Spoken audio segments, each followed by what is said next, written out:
امیر business man, ان کی girl friend, بیویاں سبھی اس پارٹی میں شریک تھیں، لیکن ان کے ڈریس اور ایمل کے ڈریس میں زمین آسمان کا فرق تھا۔ ایمل جو بڑی شان سے ابرام کے پیچھے چلتی آ رہی تھی، ایک دم ہی کونے میں جا کر بیٹھ گئی، ویسے تیار ہو کر آئی تھی جیسے کسی شادی یا ولیمے کی کوئی تقریب ہو، لیکن یہاں تو ایک بزنس پارٹی تھی۔ لڑکیوں نے ٹاپ اور سکرٹ پہن رکھے تھے، جبکہ ابرام پارٹی کے لحاظ سے بالکل پرفیکٹ ڈریسنگ کر کے آیا تھا۔ ایسے کونے میں بیٹھا چھوڑ کر وہ اپنے ایک بزنس مین کولیگ کی طرف بڑھ گئی تھی۔ اس پارٹی میں ملائکہ بھی شریک تھی۔ ابرام کو دیکھ کر ایک دم ہی اس کا دل خوشی کے مارے اچھلنے لگا، لیکن جیسے ہی اس کے پیچھے آتی ایمل کو دیکھا تو اس کی آنکھوں میں حسد اور جلن کی آگ نے سر اٹھایا تھا۔ ملائکہ نے بالکل فٹنگ کی جینز اور وائٹ کلر کا ٹاپ پہن رکھا تھا، اس کے بازو بالکل برہنہ تھے۔ کونے میں سمٹی سمٹائی بیٹھی ایمل کو دیکھ کر وہ اسی طرف چلی آئی۔ Hello darling, how are you? میں ملائکہ شیرازی ہوں، تمہارے شوہر ابرام چودھری کی بزنس کولیگ اور بیسٹ فرینڈ بھی۔ ملائکہ کے بھرے ہوئے ہاتھ پر اس نے بھی اپنا ہاتھ بڑھا دیا۔ یقیناً تم اس کی وائف ہو۔ میں نے تم دونوں کی شادی اٹینڈ تو نہیں کی، لیکن تمہیں دیکھ چکی ہوں میں۔ اس نے تو فوراً پہچان لیا، حالانکہ تمہارے شوہر نے تو مجھے تم سے ملوایا بھی نہیں۔ پھر ملائکہ اس سے باتیں کرنے لگی۔ وہ جو حد سے زیادہ بور ہو رہی تھی، اوپر سے وہاں کھڑے لوگوں کی ستائش بھری نگاہیں جو اس کی طرف اٹھ رہی تھی، اسے ابرام پر بھی غصہ آ رہا تھا، جو ایک طرف بھی اس کی طرف پلٹ کر نہ آیا۔ اسے پرواہ ہی نہیں تھی کہ وہ اکیلی بیٹھی ہے، تبھی وہ اسے چڑھانے کے لیے جان بوجھ کر ملائکہ سے ہنس ہنس کر باتیں کرنے لگی۔ پھر ملائکہ جو ہاتھ میں ڈرنک کا گلاس لے کر بیٹھی تھی، ایمل کو کہنے لگی، اسے ٹرائی کرو، کیا کمال کی ڈرنک ہے۔ اچھا جوس ہے کیا؟ اس میں وہ معصومیت سے کہہ رہی تھی۔ یہ سن کر ملائکہ زور زور سے ہنس پڑی، پھر کہنے لگی، ہاں جوس ہی تو ہے، تھوڑی سی ٹرائی کرو، تمہیں خود اس کے ذائقے کا اندازہ ہوگا۔ پھر جیسے ایمل نے اس گلاس میں موجود ڈرنک کو پیا تو اسے ذائقے میں بہت عجیب سا لگا، لیکن جیسی بھی ڈرنک تھی اسے پی کر بہت اچھا محسوس ہو رہا تھا۔ اس نے پورا گلاس خالی کر دیا۔ ملائکہ نے جلدی سے اسے ایک اور گلاس بھی دے دیا، جسے پیتے ہی ایمل کو اپنا سر بھاری محسوس ہو رہا تھا، اور اچانک ہی سارے منظر دھندلے دھندلے سے لگ رہے تھے۔ ایسے لگ رہا تھا جیسے اس کا وجود ہوا میں اڑتا ہوا بالکل ہلکا پھلکا سا ہو رہا ہے۔ یہ سب لوگ ادھر ادھر اڑ کیوں رہے ہیں؟ اور یہ درخت بھی دیکھو کیسے زور زور سے ہل رہا ہے، یا پھر مجھے چکر آ رہے ہیں؟ وہ عجیب سے لڑکھڑاتی آواز میں ملائکہ سے کہہ رہی تھی۔ وہ اچھی طرح سمجھ گئی تھی کہ ایمل یہ ڈرنک پینے کے بعد اپنے ہوش و حواس کھو چکی ہے۔ اس کے منہ سے عجیب سی باتیں نکل رہی تھیں۔ پھر وہ ملائکہ سے کہنے لگی، یہ جو سامنے کھڑا ہے نا میرا کھڑوس شوہر، یہ مجھے بالکل بھی اچھا نہیں لگتا، لیکن جب یہ کسی لڑکی سے باتیں کرتا ہے تو مجھے بہت غصہ آتا ہے۔ اس پر اسے بلاؤ ذرا میرے پاس، اب دیکھو کیسے کھڑا ہے یہ اس لڑکی کے پاس۔ وہ ہاتھ کے اشارے سے ملائکہ کو کہہ رہی تھی کہ وہ ابرام کو بلا دے، لیکن ملائکہ اس کی باتوں سے شدید جلن محسوس کر رہی تھی۔ وہ کب چاہتی تھی کہ ابرام اسے چھوڑ کر کسی اور لڑکی سے شادی کرے۔ وہ تو مرتی تھی اس پر، عشق کی آگ اس کے سینے میں جلتی تھی۔ ایسے میں اس نے جان بوجھ کر ایمل کو وہ ڈرنک پلائی تھی تاکہ اس پارٹی میں وہ ایسی حرکتیں کرے جسے دیکھ کر ابرام اس سے متنفر ہو جائے۔ دیکھو ایمل، وہ تو نہیں آئے گا تمہارے پاس، بہت غصے والا انسان ہے، تمہیں خود ہی اٹھ کر اس کے پاس جانا ہوگا۔ اچھا ہاں تم ٹھیک کہتی ہو۔ پھر وہ انگلی کے اشارے سے اسے کہتی اٹھ کھڑی ہوئی، لیکن اچانک ہی سب کچھ گول گول سا گھومتا ہوا محسوس ہو رہا تھا۔ وہ اپنی آنکھیں چھپکتی ابرام کو تلاش کرنے کی کوشش کر رہی تھی۔ ڈرنک کا نشہ اس پر سر چڑھ کر طاری ہو گیا تھا۔ سنو اے میرے، وہ کیا کہتے ہیں اسے، مجازی خدا، لڑکھڑاتے قدموں سے انگلی کا اشارہ کیے وہ ابرام کو بلانے کی کوشش کر رہی تھی۔ تبھی اس کا دوست جو اس سے باتیں کر رہا تھا وہ کہنے لگا، شاید تمہاری مسز تمہیں بلا رہی ہیں ابرام۔ وہ جیسے پلٹا، ایمل کو سب کے سامنے اسے اشارہ کرتے دیکھ کر وہ شرمندہ سا ہو گیا۔ پارٹی میں آئے اکثر لوگ ایمل کو دیکھ رہے تھے جو اپنے حواس میں بالکل بھی نہیں تھی۔ یہ کیا حرکتیں کر رہی ہو تم؟ وہ اسے سرگوشی نما آواز میں کہتا بھڑک اٹھا۔ میں کیا کر رہی ہوں؟ کب سے بلا رہی ہوں؟ تمہیں پتا بھی ہے مجھے ایسے لگ رہا ہے جیسے میں بھاگی چلی جا رہی ہوں، اس لیے کہہ رہی ہوں کہ مجھے پکڑ لو۔ ایسے لگ رہا ہے کہ میرا وجود ہوا میں اڑا ہے۔ اس نے سب کے سامنے ابرام کے دونوں ہاتھ تھام لیے تھے۔ وہ جو کبھی اسے اپنے قریب آنے بھی نہیں دیتی تھی، اور آج یوں اس کے ہاتھ پکڑ لیے۔ ابرام کو کچھ عجیب سا محسوس ہوا، تبھی ایک دم ہی وہ چونکا تھا۔ اس کے منہ سے عجیب سی بو آ رہی تھی، اور یہ بو وہ خوب اچھے سے پہچانتا تھا۔ پارٹی میں اکثر ہی لوگ اس ڈرنک سے لطف اندوز ہو رہے تھے۔ تبھی ملائکہ اٹھلاتی ہوئی چلی آئی، لو بھائی، تمہاری بیوی کو ایک گلاس برداشت نہ ہوا۔ ابرام دیکھو کیسے اپنے ہوش و حواس کھو بیٹھی، اور یہاں ہم 6 گلاس پی جاتے ہیں پھر بھی اپنے ہوش نہیں کھوتے۔ تو تم نے اسے ڈرنک پلا دی، گھٹیا عورت۔ ابرام ملائکہ پر چلایا تھا۔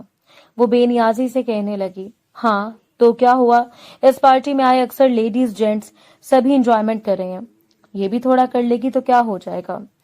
وہ بڑے مزے سے کہہ رہی تھی، اس کا بس نہ چل رہا تھا کہ ابھی وہ ملائکہ کو جان سے مار دے، جبکہ ایمل نے اس کا بازو پکڑ رکھا تھا۔ وہ بار بار یہی کہہ رہی تھی کہ میں اڑ رہی ہوں، مجھے پکڑ لو، مجھے سہارا دو ابرام، تو میں بعد میں پوچھوں گا ملائکہ شیرازی، آج جو تم نے میری مسز کے ساتھ کیا اس کا بدلہ میں لے کر رہوں گا۔ دانت کچکچا کر اسے دھمکیاں دیتے وہ ایمل کو اپنے ساتھ کھینچتا ہوا باہر لے آیا۔ اس کی پارٹی ادھوری رہ گئی تھی۔ وہ بڑی ڈیل جو کسی اپنے بزنس کولیگ سے کرنے والا تھا، وہ ڈیل بھی نہ ہو سکی۔ ایمل نے نہ صرف اس کا وقت برباد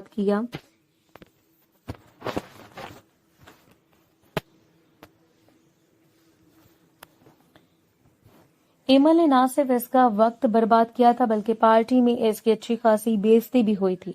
اس کے ڈرنک پینے کے بعد کرنے والی حرکتوں کی وجہ سے وہ گھسیٹتا ہوا گاڑی میں بٹھانے لگا۔ یہ کیا کر رہی ہو تم، ہوش بھی ہے کہ تم نے کیا کیا ہے؟ گاڑی میں بیٹھتے وہ اس پر برس اٹھا۔ کیا کیا ہے میں نے؟ کچھ بھی تو نہیں، یہ تمہاری ناک پر اتنا غصہ کیوں رہتا ہے؟ جب بھی وہ غصے میں ایسے ایسے کر رہی تھی، وہ انگلی کے اشارے سے اسے بتا رہی تھی، پھر زور زور سے ہنس پڑی۔ اس کے غصے کا الٹا ہی ایمل پر اثر ہوا تھا، کیونکہ اس وقت ڈرنک کا نشہ سر چڑھ کر اس کے دماغ پر طاری تھا۔ وہ بچوں جیسی حرکتیں کر رہی تھی۔ ابرام کو اچانک احساس ہوا اس پر چیخنے چلانے کا کوئی فائدہ نہیں تھا۔ وہ اس ڈرنک سے واقف ہی نہیں تھی، اتنا تو اندازہ اس سے بھی تھا کہ آج اس نے اپنی زندگی میں سے دیکھا بھی نہیں ہوگا۔ پہلے جو وہ اس پر غصہ کر رہا تھا، اس کی عجیب و غریب حرکتوں پر اسے ہنسی آنے لگی۔ پچھلی سیٹ پر اسے بٹھا کر وہ گاڑی ڈرائیو کرنے لگا، لیکن جیسے ہی شیشے میں پلٹ کر دیکھا تو حیران رہ گیا۔ وہ ٹانگیں سکیڑ کر پچھلی سیٹوں پر لیٹ گئی تھی۔ یہ مجھے اتنے جھٹکے کیوں لگ رہے ہیں؟ کیا میں ٹرین میں بیٹھی ہوں یا پھر ہوائی جہاز میں؟ رک جاؤ، روک لو، سب کچھ میرا سر گھوم رہا ہے۔ ابرام اپنی ہنسی ضبط کیے گاڑی چلاتا رہا۔ گھر پہنچنے تک رات کا 1 بج گیا تھا۔ شکر تھا کہ سب گھر والے اپنے اپنے کمروں میں تھے۔ پھر وہ گاڑی سے اسے اتارنے لگا جو اپنے ہوش میں بالکل بھی نہ تھی، جو یقیناً گاڑی کی سیٹوں پر پڑا ہوگا۔ اس وقت اس کے دوپٹے سے زیادہ اسے ایمیل کی فکر تھی۔ وہ اسے چلانے کی کوشش کرنے لگا، لیکن وہ جانے سے انکاری تھی۔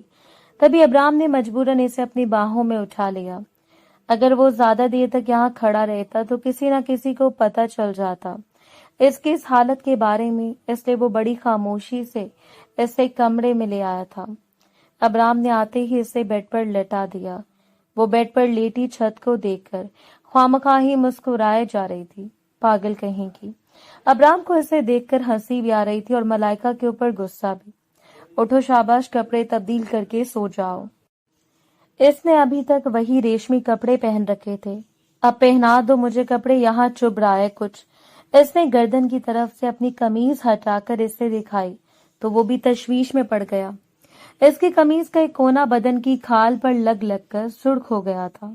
پھر ابرام نے سوچا بیوی ہے اس کی، کیوں نہ وہی اس کی شرٹ چینج کر دے۔ کیا کر رہے ہو تم؟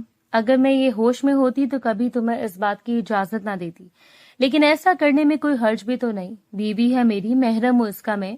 یہ سوچتے اس نے ایمل کا نائٹ سوٹ نکال لیا تھا۔ جیسے اس کی ریشمی قمیض چینج کرنے لگا تو وہ زور زور سے ہنستے پیچھے ہوئی تھی۔ کہ کیا کر رہے ہیں آپ؟ اس کی ہنسی پر وہ بھی لب دبا گیا۔ کیوں تمہیں اچھا نہیں لگ رہا؟ اچھا لگتا ہے، لیکن جب غصہ کرتے نا تو یہاں پہ دل ایسے ایسے ہوتا ہے۔ وہ ہاتھ کے اشارے سے بتا رہی تھی۔ اچھا، اب غصہ نہیں کروں گا اپنی جان پر۔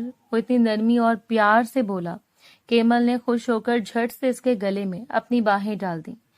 وہ اس کے اتنے قریب تھی کہ ابرام کو اس کی دھڑکنیں بھی سنائی دے رہی تھیں۔ لائٹ آف کر کے وہ آہستگی سے اس کی شرٹ چینج کرنے لگا۔ اس کے وجود کی رنائیاں ہوش ربا تھیں۔ ابرام اپنے جذبات کھونے لگا۔ اس کا جسم بالکل ڈھیلا ڈھالا سا ابرام کے وجود سے ٹیک لگائے ہوئے تھا۔ ابرام کی نظر اس کے سرخ لبوں پر پڑی تھی۔ دل مچل رہا تھا ان کی نرماہٹ کو محسوس کرنے کا۔ ایمل کے لب مسکرا رہے تھے، وہ بے قابو ہو کر ان پر جھکا۔ کیا کر رہے ہو؟ ابرام چودھری، وہ اپنے حواسوں میں نہیں ہے، تم تو ہوش میں ہو۔ بغیر شرٹ کے وہ بستر پر پڑی تھی۔ بیوی ہے میری، کوئی غیر عورت نہیں۔ وہ بھی تو مرد ہوتے ہیں جو باہر غیر عورتوں کے ساتھ رنگرلیاں مناتے ہیں۔ وہ اپنے اندر اٹھنے والی ہر آواز کو دباتا جذبات کی انتہا پر تھا۔ ایمل کے ریشمی خوشبودار بال اس کی کمر پر بکھرے تھے۔ محبت تو پہلے وہ اس سے شدتوں سے کرتا تھا، بس انا کا معاملہ تھا، ورنہ دل اس کے قدموں میں پڑا رہتا۔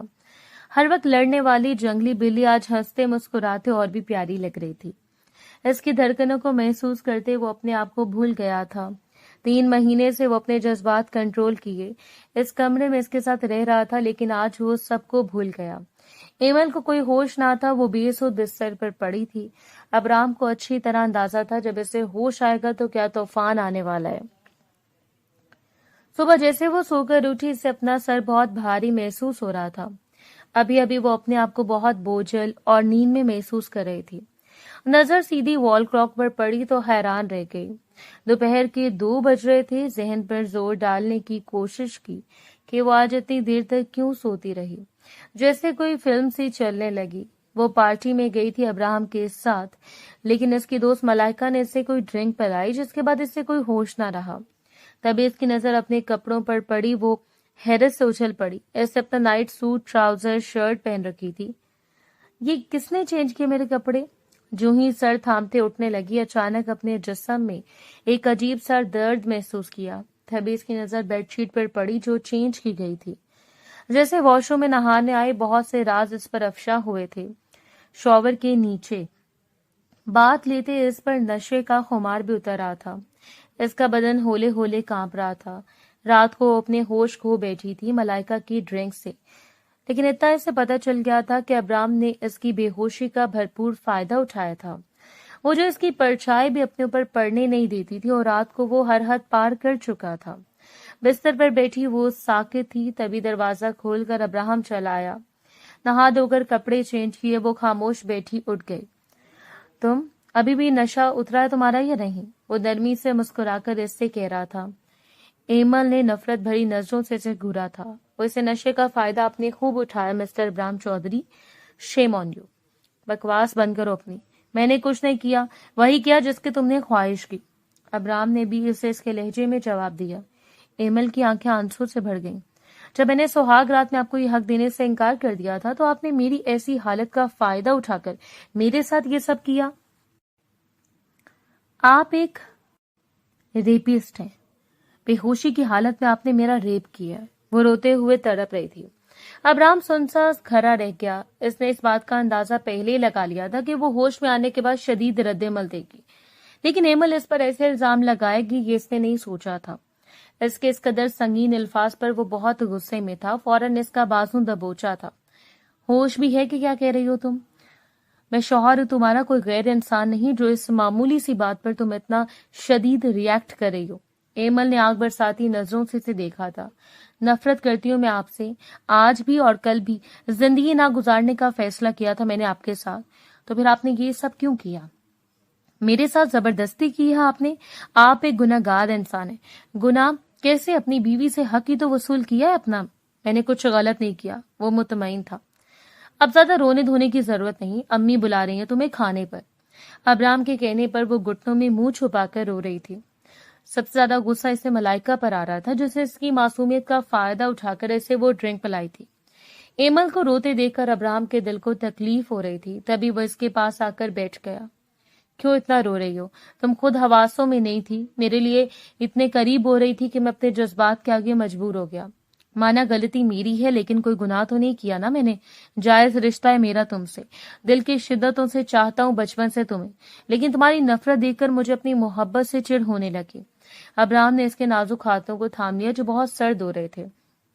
ہاتھ چھوڑے میرا، میں آپ کی شکل بھی نہیں دیکھنا چاہتی۔ اس نے ایک جھٹکے سے سر اٹھایا تھا۔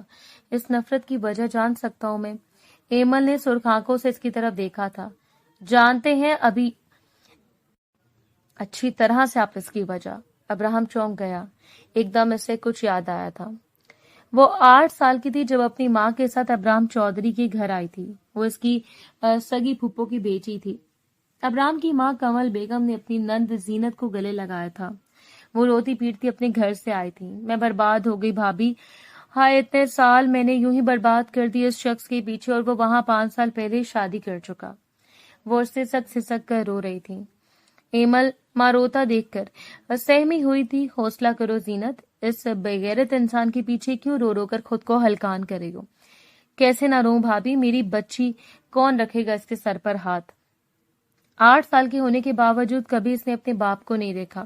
وہ یتیموں جیسی زندگی گزار رہی ہے۔ وہ دہائیاں دے رہی تھی، ہم ہیں نا، نہ صرف تمہارے بلکہ تمہاری بیٹی کے سر پر بھی ہاتھ رکھیں گے۔ کمل بھابھی نے انہیں تسلی دے کر بامشکل چپ کروایا۔ زینت کی شادی غیروں میں ہوئی تھی۔